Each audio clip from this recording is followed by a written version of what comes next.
que tout d'abord c'est la passion. Donc tous les collaborateurs qui sont ici sont très passionnés, pas seulement pour travailler pour L'Oréal, mais pour travailler dans un environnement avec des marques très intéressantes, très attractives, des produits qui font plaisir, qui font pas seulement plaisir aux collaborateurs, mais qui font plaisir aux clients, aux consommateurs. Donc ça c'est très important. La responsabilité qu'on donne à tous les collaborateurs, c'est quand même aussi un ingrédient et un élément très important à notre culture. Donc c'est eux-mêmes qui définissent, dans un cadre bien évidemment, la responsabilité qu'eux ils souhaitent prendre. Donc ce côté très entrepreneur est quand même un ingrédient et un élément très fort de notre culture. Et finalement, je souhaiterais quand même aussi parler un tout petit peu du concept de poète et paysan. Donc je pense que ça, c'est vraiment l'ADN de L'Oréal.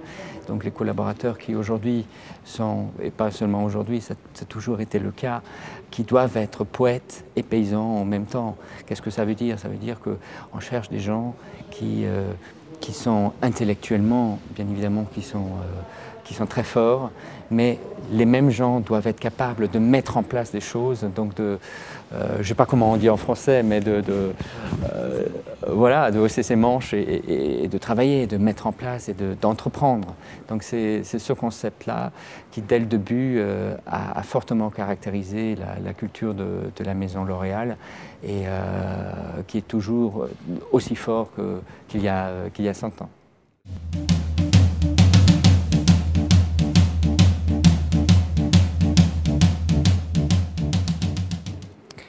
La politique RH chez L'Oréal est caractérisée par cette approche très individuelle du développement des compétences, du développement des parcours de carrière pour chaque collaborateur individuellement. Parce que nous, on part quand même de l'idée que chacun est complètement différent, chacun a des points d'amélioration et des forces qui sont complètement différents. Donc ça rend notre travail pas forcément plus facile, cette approche très individualisée, mais d'autant plus intéressant pour nous. De prendre en compte vraiment les différents backgrounds,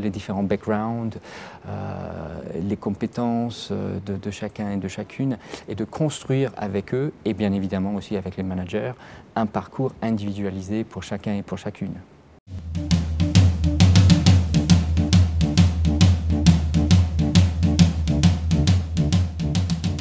Quand on construit avec le collaborateur et avec le manager un parcours de carrière pour quelqu'un, ce qui m'intéresse, c'est pas forcément l'étape suivante, parce que l'étape suivante doit découler du but final du collaborateur.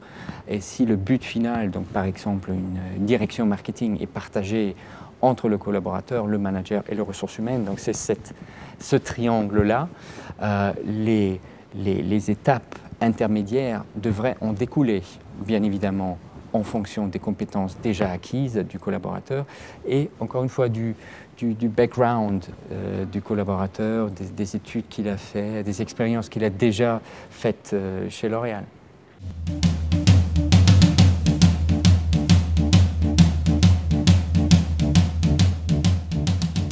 Oui, j'ai entendu ça souvent, quel est le rôle des ressources humaines, que les ressources humaines se plaignaient et que je dis, au sein de l'entreprise, on n'a pas encore trouvé la place ou on ne nous accorde pas l'importance que les managers devraient.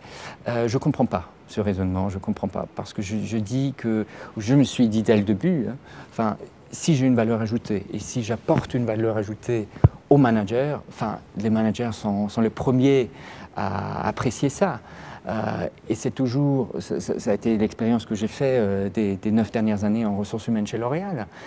Bien évidemment, il ne faut pas oublier de vendre ses produits, ses projets. C'est comme au marketing d'ailleurs, donc c'est ce que j'ai appris au début chez L'Oréal, j'ai continué à le faire. Et ça me paraît tout à fait normal de parler pas seulement des collaborateurs et du parcours des collaborateurs, mais aussi des projets qu'on a mis en place, des produits qu'on a mis en place, nous on appelle ça chez L'Oréal produit. Donc il y a une partie du marketing aussi qu'il faut faire. Et c'est un côté très fun, je trouve. Donc pourquoi pas le faire? Et ça nous aide à renforcer notre valeur ajoutée et à rendre notre valeur ajoutée encore plus visible vis-à-vis du management. Et encore une fois, moi j'ai jamais fait l'expérience chez L'Oréal qu'un manager m'a dit là tu vas trop loin, c'est pas le rôle des ressources humaines de faire ça, ça ou ça. Au contraire.